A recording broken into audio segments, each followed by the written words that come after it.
Il existe dans l'esprit humain un mécanisme invisible, un mécanisme si dérangeant, si dangereux, que même les chercheurs en psychologie évitent d'en parler publiquement. On ne l'enseigne pas, on ne l'explique pas, on ne le vulgarise pas, parce qu'il remet en question tout ce que tu crois savoir sur la morale humaine. Ce mécanisme peut transformer une personne tout à fait normale en quelqu'un de glacial, calculateur, prêt à briser mentalement l'autre sans la moindre hésitation. Et le plus effrayant, c'est que n'importe qui peut l'activer, toi y compris. Peut-être que c'est déjà arrivé, sans que tu t'en rendes compte. À la base, tout commence par quelque chose de banal. Une tension, une menace subtile, une frustration qui monte. Rien qui ressemble à de la violence ou à de la manipulation. Juste un choc émotionnel minuscule, presque imperceptible.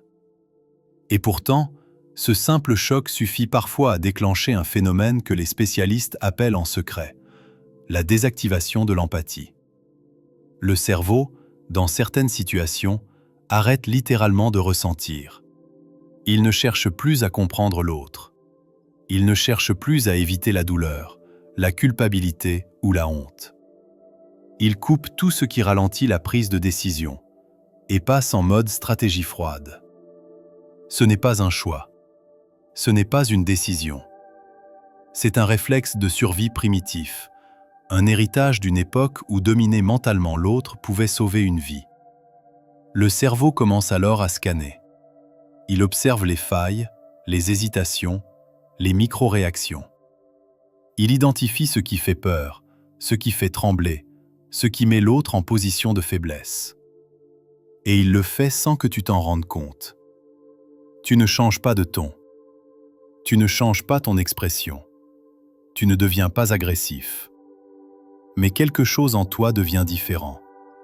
Plus précis, plus calme, plus dangereux. Ce mécanisme existe pour une raison simple. Il nous protège. Depuis des millions d'années, notre cerveau s'adapte à chaque menace en trouvant la stratégie la plus efficace.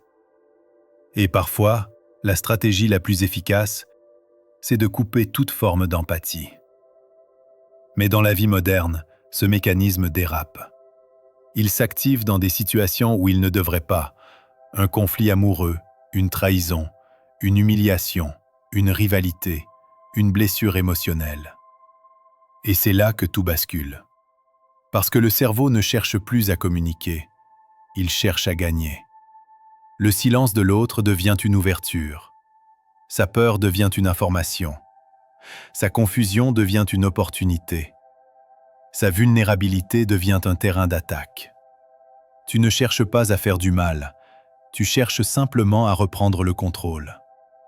Mais ce faisant, tu deviens capable de dire ou faire des choses que tu ne te serais jamais autorisé en temps normal. Les signes sont subtils, mais ils existent. Tu parles moins, tu observes plus. Ton esprit devient d'une clarté inquiétante. Tu repères instantanément le point précis sur lequel appuyer pour faire vaciller l'autre. Comme si tu avais toujours su. C'est dans ces moments-là que les personnes les plus sensibles deviennent les plus redoutables. Parce qu'elles passent d'un extrême à l'autre. Quand leur empathie disparaît, ce n'est pas une simple baisse d'intensité, c'est une coupure nette. Une chute brutale dans une version d'elle-même entièrement différente. Et ces personnes, une fois qu'elles ont basculé, deviennent capables d'une précision psychologique presque chirurgicale. Elles savent où frapper, comment frapper, et surtout, quand frapper. Le problème, c'est que ce mécanisme peut créer une forme d'addiction. Pas une addiction au pouvoir en soi, mais une addiction à cette sensation de contrôle total, à cette lucidité glacée, à cette efficacité presque surhumaine. Lorsque l'empathie revient, c'est là que le choc apparaît. Tu réalises ce que tu as dit, tu réalises ce que tu as provoqué. Tu te dis, ce n'était pas moi. Mais si, c'était toi, la version de toi que tu ne contrôles pas, la version de toi que tu caches, même inconsciemment. Et c'est précisément pour cette raison que ce mécanisme est si dangereux, parce qu'il dort en chacun de nous. parce qu'il s'active sans prévenir, et parce que ceux qui ne le comprennent pas deviennent ses esclaves.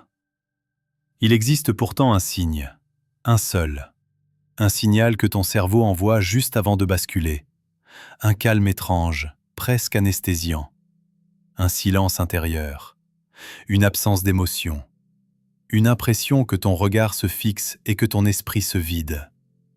Si tu ressens ça, tu es à quelques secondes du basculement. Et si tu laisses ce mécanisme prendre le contrôle, tu vas dire, faire ou provoquer ce que tu regretteras longtemps.